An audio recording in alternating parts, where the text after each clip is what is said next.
ladies in this land, I'm real and made a scene on. Talking all things Batman, animated flicks, from the Gotham Knights to the Joker's tricks. Batmanimation podcast, you know they never miss. Breaking down the legends, got your mind in bliss. Rolling from the west coast, keeping it hype.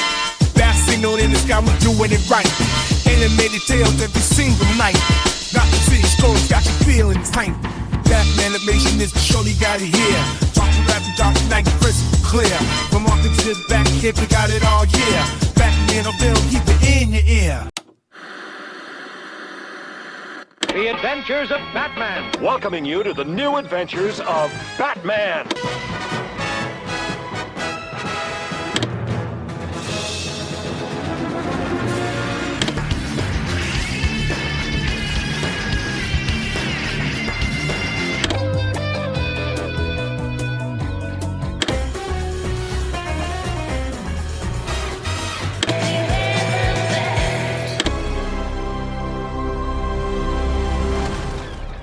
Welcome to Batmanimation, a Batman on Film podcast exploring the animated adventures of the Caped Crusader. I am senior BOF contributor Ryan Lauer, and with me is my pal, my buddy, another senior BOF contributor, old Boudin Pockets himself, Peter R. Verra. Hello, Pete. Oh, Kowalski. Welcome. There we go. Welcome, Fabulous. everyone, to the show. Fabulous. I think it's been a while since you and I have done a Batmanimation together. I can't remember the last one we did. What was the last one we did? I don't even know. So it never Okay. happened. No, it has happened. I just Has don't it? know because it's been a while. It's been a while. Did we talk about Hush? No, we should, but we should. should talk about Hush. That'd be a good one. Yeah, we'll that'd get be Bill an interesting involved. combo. You know, Yeah, it's there you go. perfectly. It's actually underrated. Right up his alley. Underrated. It's a classic. Yeah, A classic listen. adaptation based on a classic story. All Yeah. for Bill Jet Ramey. With his No, favorite today, version of Clayface. By the way. yes. Today though, you and I are talking about Caped Crusader because that's what Batmanimation is doing, going each episode of the first season of Caped Crusader. And today we're going to talk about season 1, episode 4, Night of the Hunters. So as with all of these, but as I always stick to it anyway, this dropped August 1st, 2024 on Amazon Prime. This episode is written by the great Ed Brubaker, directed by Christina Sada, and I think it's quite fitting that Brubaker wrote this episode, and I'll get to why. Now, Pete, as you watch this episode, I brought this up to Bill. Do you skip through the credits, the opening credits? No, why? You watch them all? Yeah. Did you pick up on the frame change for each episode? No. Okay. I guess I Every didn't. I might have every blanked. time that the written by and directed by credit comes up, that's the panel that's changed. Like that's the background that's changed every episode, and Ooh, it pertains really? to that specific episode. And then it goes Okay. into the Batman Caped Crusader or the Caped Crusader title or whatever, you know. Mhm. So each one's specific. This one is specific to the location of the East Side Flats. Ooh, This okay. was about the time that I started to notice that something was happening in those opening credits and I starting to never pick up picked on this some up. things. I've actually never heard anybody even talk about this. Oh, you don't listen to Batmanimation with me and Bill. Oh my God, Pete. Well, So I you're don't listen true to any of the brothers. podcasts.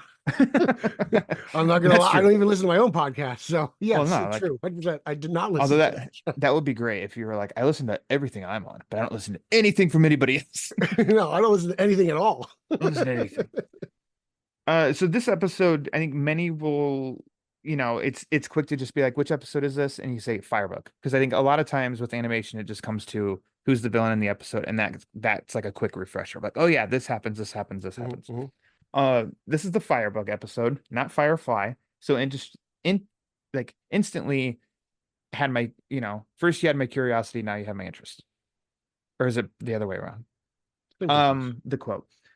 And so I was like, okay, they're going with Firebug rather than Firefly. Firebug actually has a history in Batman lore.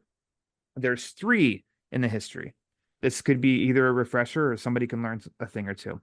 So the original Firebug, his name was Joe Rigger, and he was introduced in Batman 318 in 1979, created by Len Wein, Irv Novick. The second one, Harlan Combs, debuted in Gotham Central number 3 in 2003, created by Ed Brubaker. And I think I wrote down Michael Lark. And then the third one was unnamed, and he appeared in Deadshot Volume 2, Number 1 in 2005, created by Christos Gage and Stephen Cummings. So when I learned that fact, it made sense to me that Brubaker would be in charge of the episode that has Firebug because he does have connections to a Mhm. Firebug. I never heard a name mentioned in this episode for Firebug other than Firebug. Yeah, no, I don't recall it popping up. Okay. I don't even think Flash or Bullock say it, right? I mean, just No, when they're other going ones.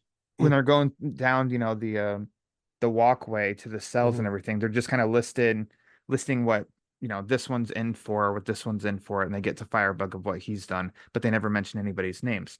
I think I was looking online and somebody had mentioned that his name was Joe Rigger, like in this show in Caped Crusader, and Mhm. I don't think the name was mentioned at all.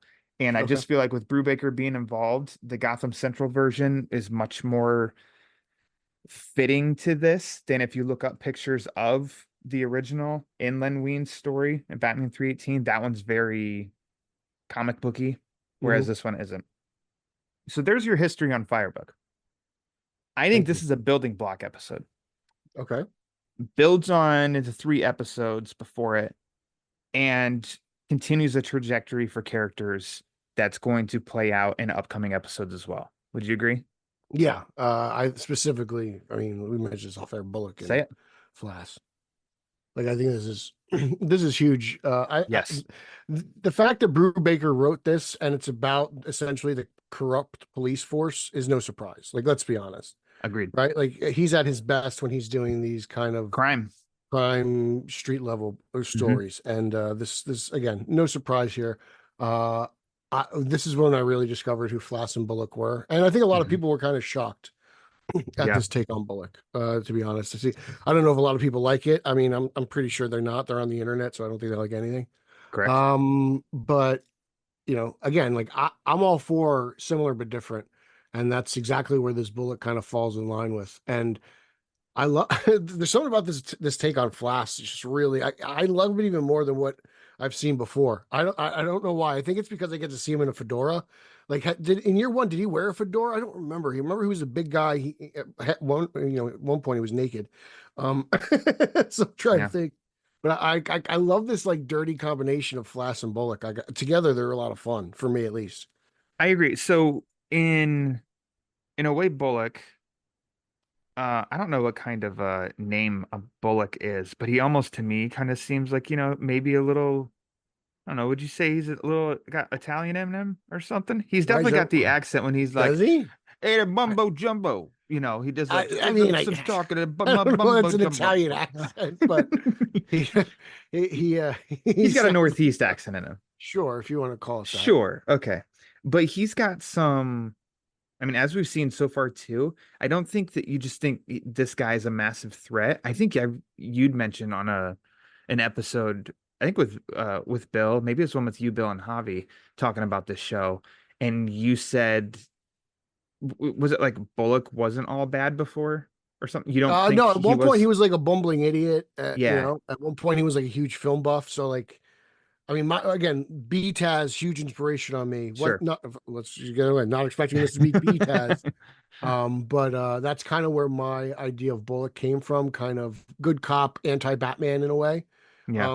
And usually what I read, and that's pretty much what the character is now, I want to say. I don't know when that change really happened in the books, if it was pre-BTAS or not. I'm not sure, or if it was kind of Hmm. around No Man's Land. I'm just kind of just thinking of events when it might have made the change.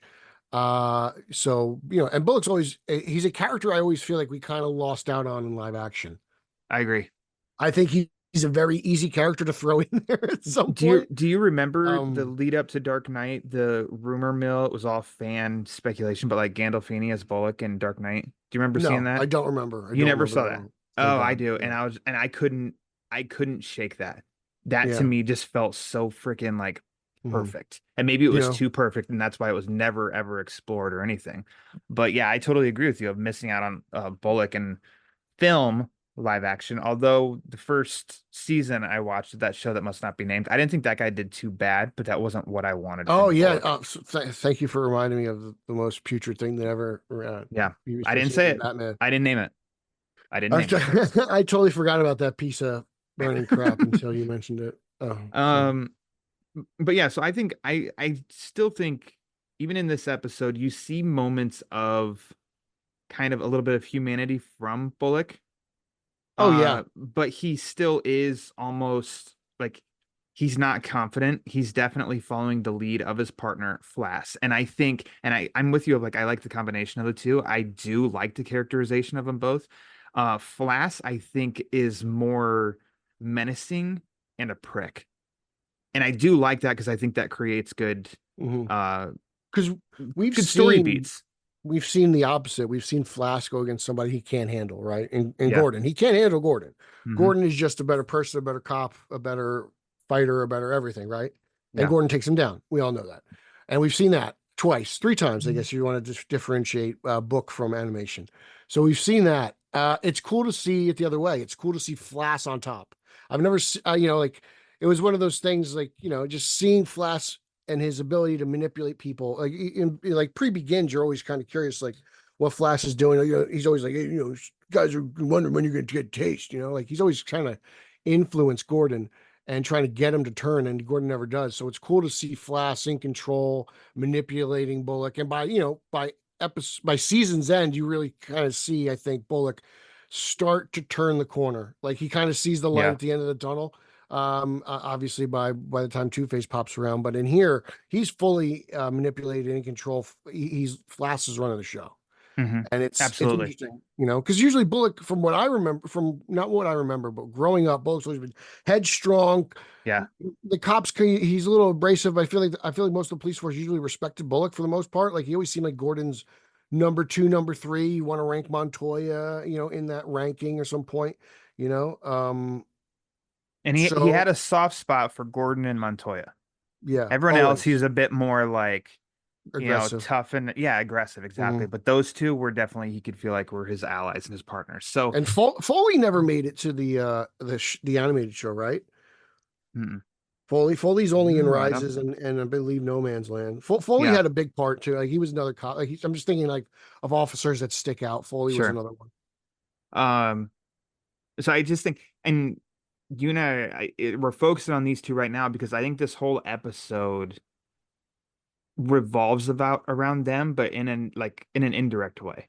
Hmm. Due to their actions, that's why that's where the episode goes, is just purely because of them.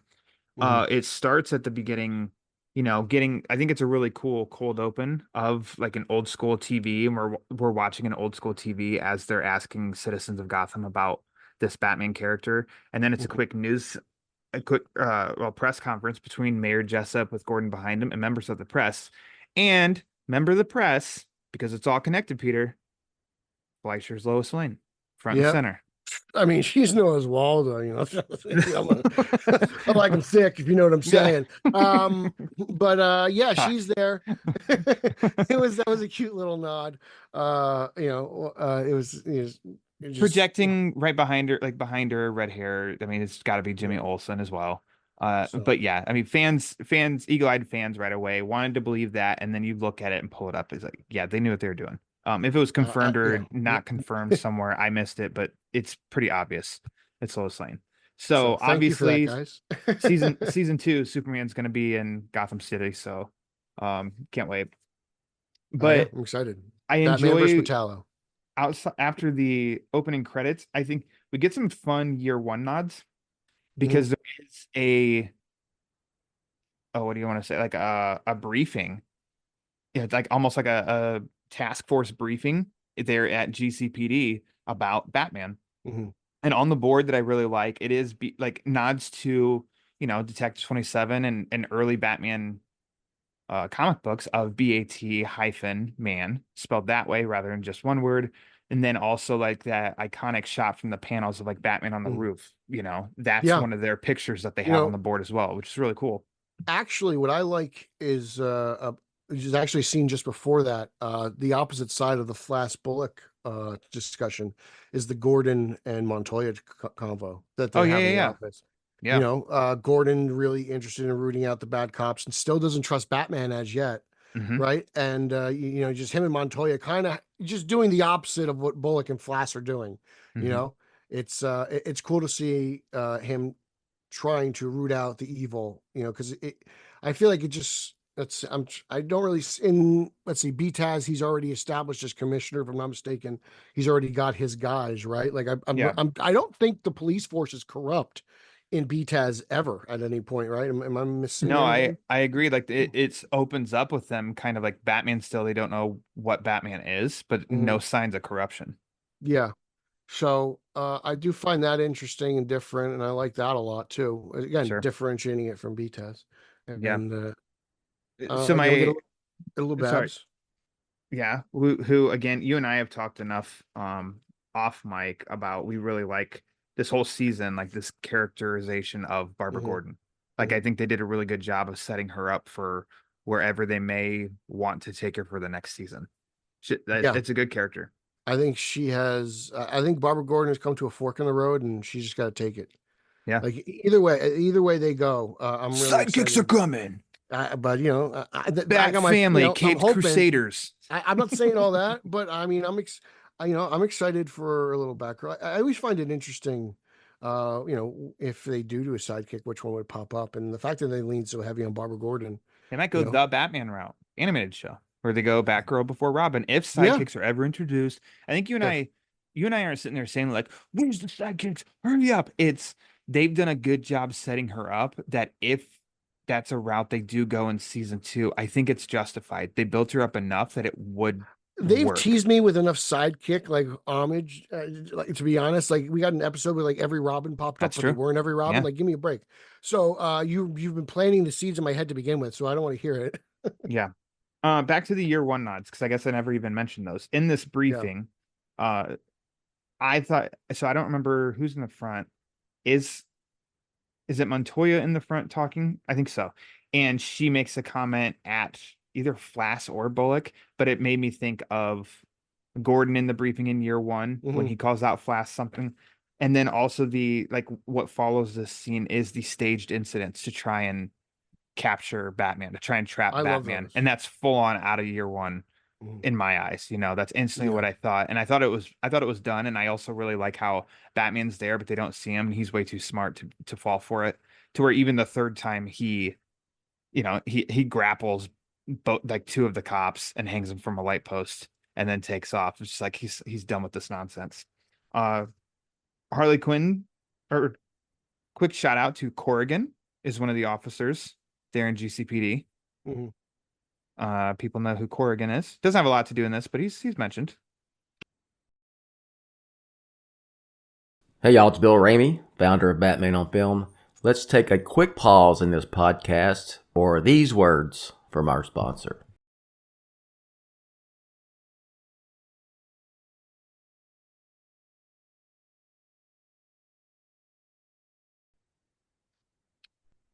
So I think it's in this one, if not later on, but Harley Quinn shows up, she drops a name. She's one of her old college professors, Dr. Crane.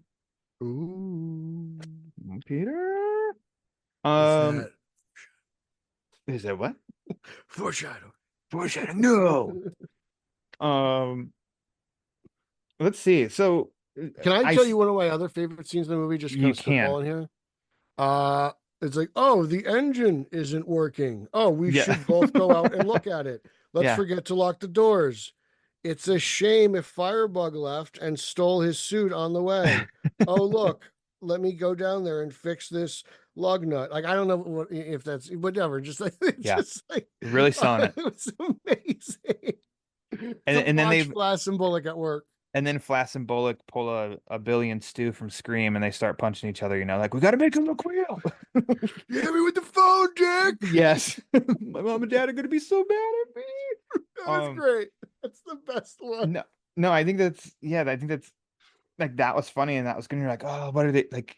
I know what they're doing, those bastards. One of the traps I didn't mention was we get a quick little Batmobile uh Oh yeah, appearance and it growls pretty good. I like it. That makes I me like it's it. just this one makes me think of sorry, it just does. BTAS Batmobile. And that's not a complaint. That's like I like the BTAS Batmobile. And I think this one's kind of similar. It's long, it's thin, it sounds very like as it's kind of growling a little bit as it's starting up and everything. Yeah, And I really like it. the sound of the tumbler, the sound of the Reeves car, Yeah. those are very intimidating Yeah. vehicles. Especially the tumbler. The tumbler sounds almost more like an animal than anything else. Hmm. The Reeves car sounds like just, I don't know, a 1972 Chevy Engines. just out of its mind. And that. You know? Yeah. Yeah. So, but they're intimidating in different ways. But I like when the Batmobile has an intimidating sound. The Hmm. Burton car, I don't know if it has the engine originally, but it's just like from the thrust, I feel like it always was like an exhaust or a kind of like maybe like I'm trying to just explain it, but it didn't really how would you describe the other cars? Like the Forever car, it just lights up. Like I don't know if I don't know if I think of it having a sound. I can't think of them off the top of my head. But wait, the ones that you mentioned stand out, not just Yeah. because they're recent, but like just because I just can hear them just in Yeah. pure Like when mentioning. you think of that, you hear it. Like I'm trying to think of the Yeah. other cars. Yeah. Even the Affleck car, I'm trying to think what kind of sound. I think that might have had a more kind of animalistic sound, but nothing compared to the Tumbler. I think I see. I don't know. I guess we got to go watch BVS. But I Okay, thought it I'll was go like a tomorrow. revving up of a powerful car, like Yeah. a At sort of some thing points, it rather kind of than sounds like a, growls. I the know the BVS car.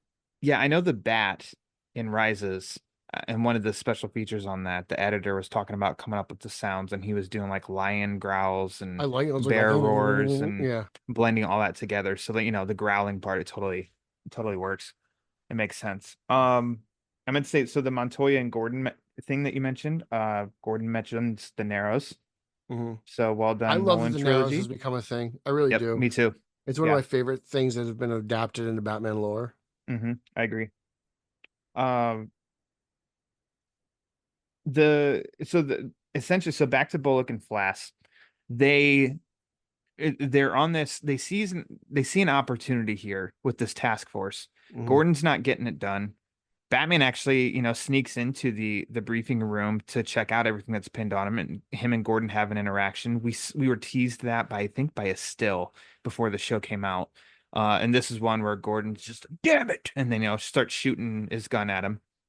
But Bullock and Flash see an opportunity and it's mentioned in the briefing of like, we've got to escalate, we've got to get crazier to lure in Batman. And so they go and get this guy, Firebug, who's a pyro, and Barbara Gordon warns them because they're going to go transfer him to Arkham, which might be the first time Arkham's mentioned. Maybe I'm wrong. And she said, "Watch out, he's more dangerous than he looks." And so then, as you just mentioned about they do a whole, oh no, tires flat, oh lug nuts, oh It's great. Firebug takes off, It's so, so and great. he's got a really creepy theme, which I really like. Uh, he we get a glimpse inside of his mind of when he suits up and he puts the goggles over his eyes. We see what he sees and that he is a pyro, and now he just sees everything, including the kids playing in the street, just burning flames in this building in this area. I And think it see, gets really interesting when he actually puts on the suit and becomes the I do too. pyromaniac. Until Yeah, then, it seems like he's easily pushed around. It's the confidence level he has when he wears the suit, like kind of the yeah, symbolism of it. And that's when he really becomes, I think, well, his most dangerous is why he's his most interesting. yeah. There's a theme here probably of it's been explored before in Batman lore, but it is just like the power of masks, like when people suiting up and just how shifting of their character they Mhm. are. Look at Quinzel, Yeah. the next I mean, the next not to episode. go so off topic, but like perfect example, Flash Thompson, like Peter Parker, Flash Thompson, like is like like the power of the Yeah. mask. Imagine if Flash Thompson found out he was Peter Parker. Hmm. Yeah. What that would do to him in the opposite direction, like like as a It fan. So shatter his dreams. exactly. He would have So I no don't know. faith in humanity ever again. Never again. Um, I don't know. I've always wanted to put on, like, if I Spider ever win suit. the lottery, and well, Oh. not no, it's too spandex. I won't fit as good. But I've always wanted to like buy a bat suit from Reeves Effect Yes. Yeah. and just see, like, honestly, like what it would be like, just to put the suit on, like I'm Batman, just to say it, Oh my like God. I would be so annoying. I just would. I'd be sleeping in it. I'd be going to work in it'd be it. my Halloween Like, costume forever. I would say yeah. that. So which means I would never also buy. I haven't celebrated like Halloween as like a costume person in a long time. So it would be This my is it. I This would is your have a reason to calling. dress up. This has to Yeah, happen but this year. oh man, but I don't have the cash for Or that. make it real. Make it just like Cape Crusader and just make it cloth, Pete. No one wants to see that. That's what everybody wants is just Yeah, cloth. It's got to be yeah, just like the yeah. comics. Let me just walk spandex. Yeah. All right. So Flass and Bullock follow Firebug. They spot him. They know what he's up to. He's burning this building, this apartment building. And Batman spots this and he's talking to old Pennyworth of like, is there any calls of anything? And Pennyworth says, the East Side Flats. And Batman's looking through his binoculars. He sees it's like you sense now you start to get an idea of what exactly they're doing if you haven't caught up yet. And they're, on watch looking for Batman. Flass and Bullock are. They finally spot him. They call in the police and everything. And now it's like everybody, this is also a little bit year one Yeah, I of was just gonna say, like here's the another one. SWAT team shows up and they don't wait for Gordon, even though Gordon says, wait for me. And they just make the call and they all go into the building trying to get Batman. So you have Batman trying to save people, trying to stop Firebug, and then trying to also evade the SWAT team. And he's accomplishing all three. Meanwhile, Firebug, now this is a bit of a surprise, but I also appreciate the sense of like they do tell it. So Tim, Tucker, and company do tell complete stories, I think. And there are beats that carry on. And with Firebug, I think they did a good job in they didn't give him a ton to do, but he is kind of like he's a tool for this episode of like to By episode give 10, it he's probably the something. most important character. And then I also I feel a little bad. It's a little bit of a tragic story for him too, I think, because he's manipulated. And then what happens at the end, Flass and Bullock find him. Who pulled the And trigger? I was going to ask you that question. I think Bullock did. I think Flass, master manipulator, Mm-hmm. got Bullock to do the dirty work, and it comes Yep. out later on. Like later on, Two-Face calls Flass out on everything. Mm-hmm. Which is pretty remarkable because then you could see that's when Bullock changes. But that's a different episode. But here you could see Flass is in full effect. He's calling the shots. Yeah. Flass hasn't done anything. But it's pretty impressive what he does. Flash draws his gun. It's pointed at Firefly. He tells Harvey what's going on. He's going to talk. We're going to get in trouble. Someone's got to do something. Yep. And Flash even knows there's going to be a photographer out there. Bullock walks right up to the window. He's on page one of the newspaper. Yeah. It's the guy who pulled the trigger. Flash's hands are clean the whole way through. It's not even on his file, Yeah. It's crazy how dirty Flash is. Crazy. Yeah. So, and that's just where I feel a little, they made me feel a little for Firebug and not in such a sense of like, Batman should be saving these people. He doesn't. It's like, no, I think they just did it in a way that this guy that has problems, obviously, like was manipulated. And his weakness, he was given free reign with his weakness and he just hopped right to it. And then it was like he was out of it. And he's like, okay, you can take me in. And then he's just like, nah, you're used as a way for us to elevate ourselves, in which it totally worked for them. But the story wasn't over. Like Firebug's story is basically over, but the building's still burning. Gordon and Montoya get there. Gordon comes face to face with Batman, and tells him to freeze, has Which the has gun. kind of happened a lot in this episode when you think about it. Yeah. But it's so funny to me that this is like a trope in TV and I guess and movies, but where firing at someone is only when something's needed. So why would Gordon just shoot straight up at Batman earlier in the episode and yet here gives him a warning of like freeze because it was convenient for action and tempo earlier in the episode? Whereas here they needed more a dramatic effect, so they didn't have him fire at him. I don't know, because I'm trying to think of what, like, Gordon, he fired at him early. Then he had the conversation with, I was going to say Ramirez, Montoya in the office saying, we've got to catch the Batman. He comes, Ramirez. Aren't you also like, aren't we glad like Wirtz was never Bullock? Like we always thought Wirtz was Bullock until we saw the movie and they're like, oh, yeah, screw Wirtz. Yeah.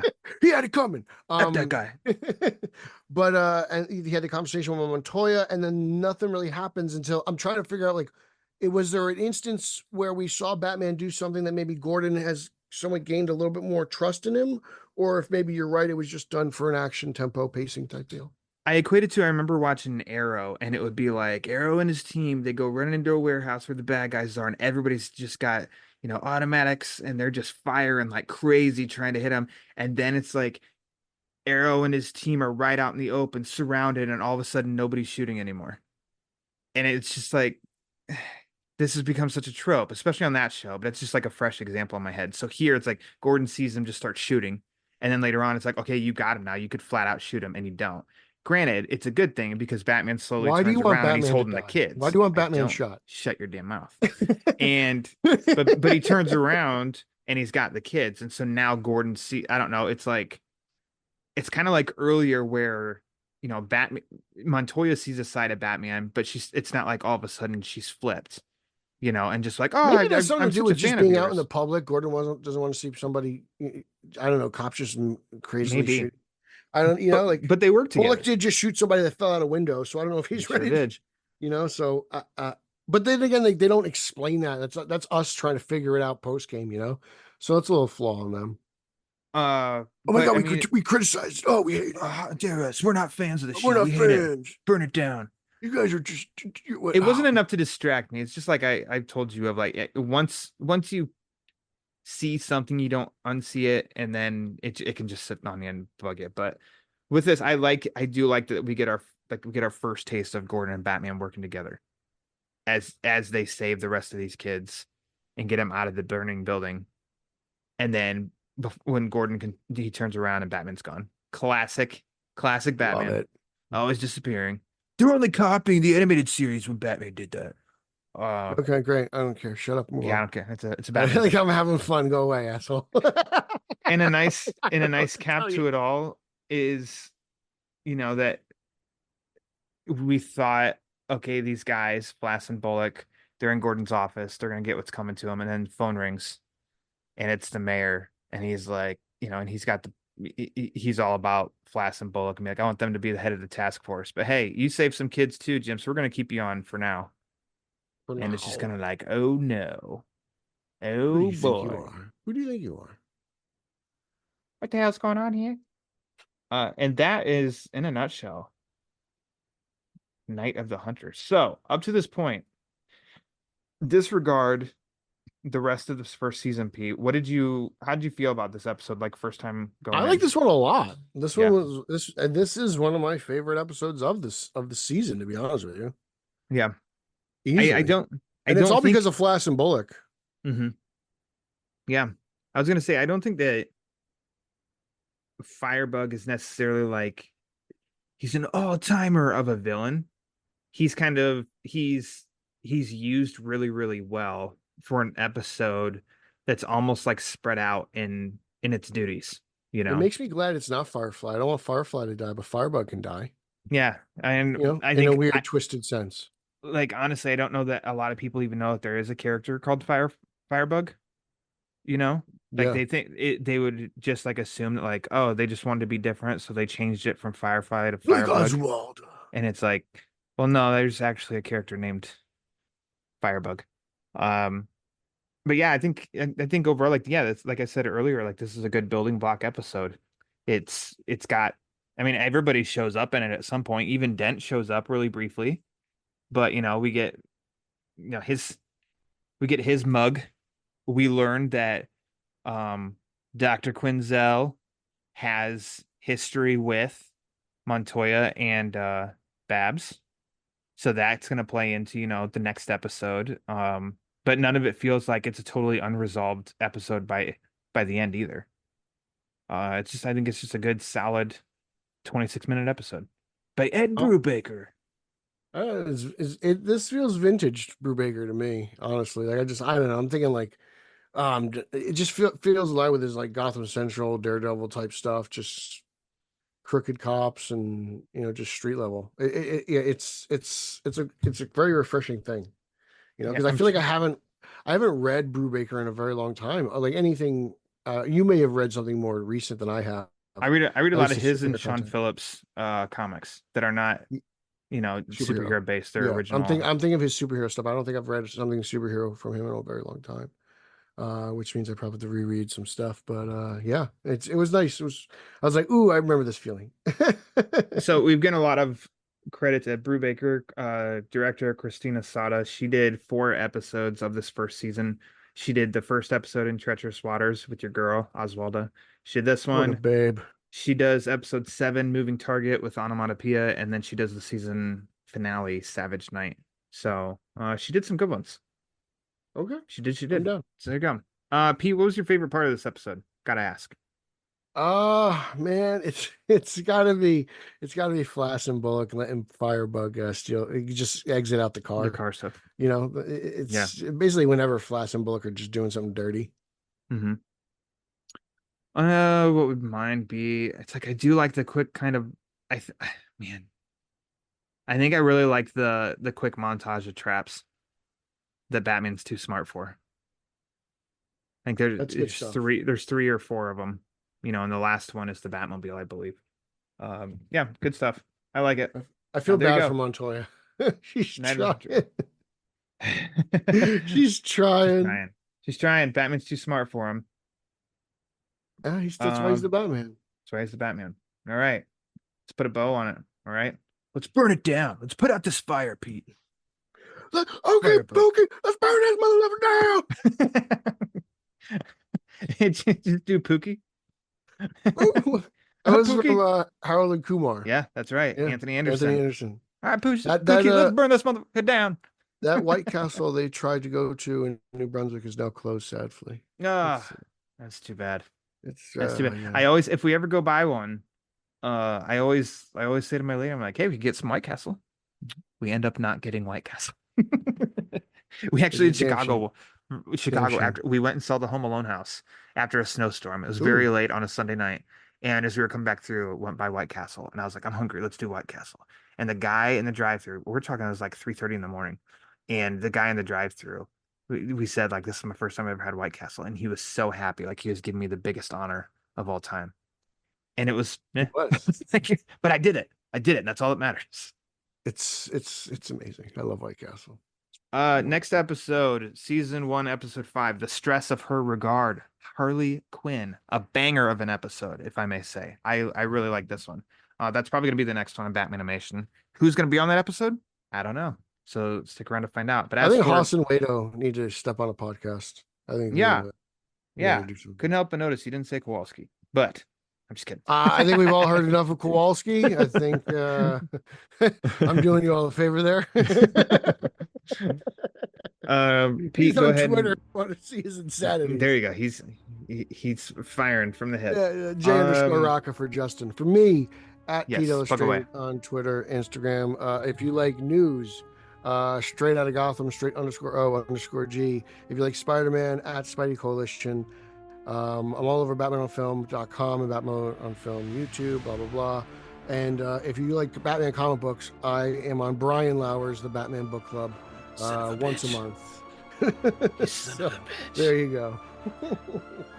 As for me, the Batman Book Club podcast, new episode's actually out with Trey Jackson, another BOFer, and we're talking The Man Who Falls, classic Denny O'Neil title, inspired a low-budget film called Batman Begins. That's everywhere. I've sent it to Bill. He always generously posts these episodes on BOF, so just go to BOF proper. So, for old Boudin pockets, I am Ryan, not Brian, Lauer, spelled like Lower, and announcer Rachel will take us out. Thanks for listening to Batmanimation, a BatmanOnFilm.com podcast revisiting the animated TV and film adventures of the Caped Crusader. Follow Batmanimation on Twitter at Batmanimation. Follow BOF on Twitter at The Batman on Film. Follow Jet on Twitter at Batman on Film. For Jet and Team BOF, I'm announcer Rachel. Batman on Film, authoritative, definitive, the original, established in 1998.